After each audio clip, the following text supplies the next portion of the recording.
home, and my thoughts keep telling me to get me home, but my balls keep telling me to let me just let me That clock keeps ticking like a metronome, and my thoughts keep telling me to... What is up guys, Marshall here and welcome back to the Road to Redemption. I just want to apologise for the lack of upload on Monday, but my hub was playing up and basically the upload was 0.1 or 0.10, whatever you want to say, but it was terrible. So we'll just kick off straight into this episode. Now we've got a brand new hub. So he's coming at me with Inform McCauley. He's got Team of the Season El Shawari and Team of the Season Lamela, who is my favourite player on this game. But early on, just a few minutes in, Di Natale making a fool of my defence and putting it in the bottom corner. 4 minutes into the game before he takes off with his celebration into the corner flag. From the same corner flag, in comes a corner. Ogbono makes it 2-0. And at this stage, I'm really worried about what the scoreline will be. And it got even worse just a few moments later when Di Natale had the chance and he made it 3-0. So 3-0 down, 36 minutes into the game, and surely there's no comeback from this until the second half, where I played a hell of a lot better. Valbuena's ball finds Djibril Cissé. He's got a chance to score, and score he does. And from the celebration, if he actually picks up the ball there, maybe I would have had a chance of coming back into the game. But as things turned out, the scores remain the same and we take a loss. So on to the next game against Getafe Malone.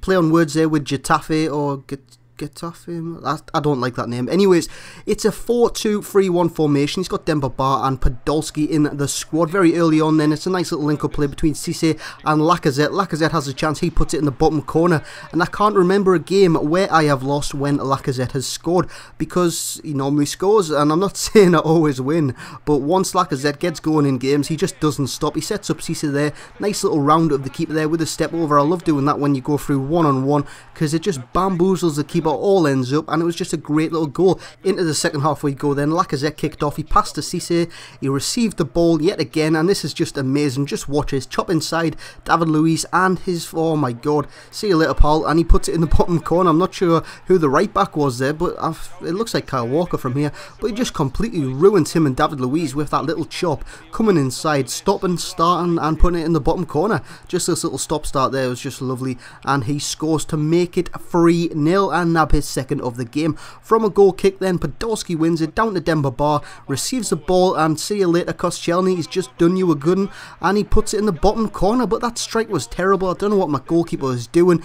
He might be the next for the boot once I get into the rare goals, because that was just awful. Before Lacazette saves the day with his hat-trick goal. What a strike that is to nab his hat-trick.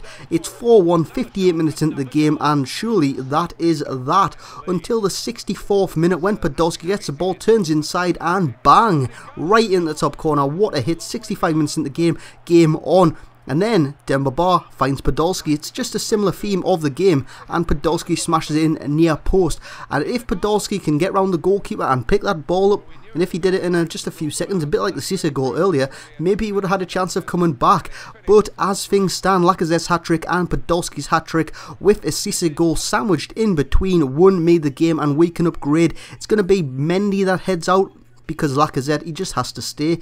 And in comes Mathieu Debuchy. Now Debuchy's good, he's got good pace, not fantastic pace, but good pace. And with bringing Debuchy in, we add to our Newcastle United contingent with Cabaye, Marveau, and like I said, Debuchy, and hopefully we can add to that as we go along. And we come into another 4-3-3 formation. He's got the OP, Christian Theo, Falcao of Monaco now, and Di Maria, who is amazing on this game. So good is Di Maria. Early on then, 6 minutes in, Lacazette's ball finds Jimmy Brion. Jimmy Brion finds the roof of the net with an easy little strike. 7 minutes into the game, and we are on our way to victory already, very early on in this game. He gets the ball here, does Cissé, comes inside, gets very lucky, and then just look at this EA bullshit.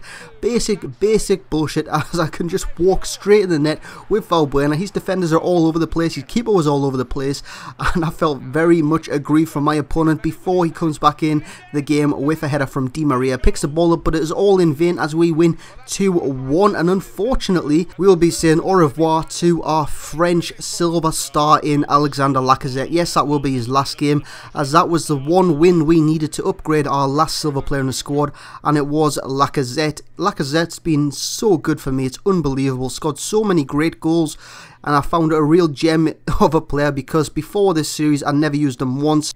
and hopefully his successor Bafétimbi Gomis can be half as good as what he was. And that will be it for this episode. Tune in to see if there's live after Lacazette on Monday. Like the video if you enjoyed, subscribe if you haven't, and I will see you all later.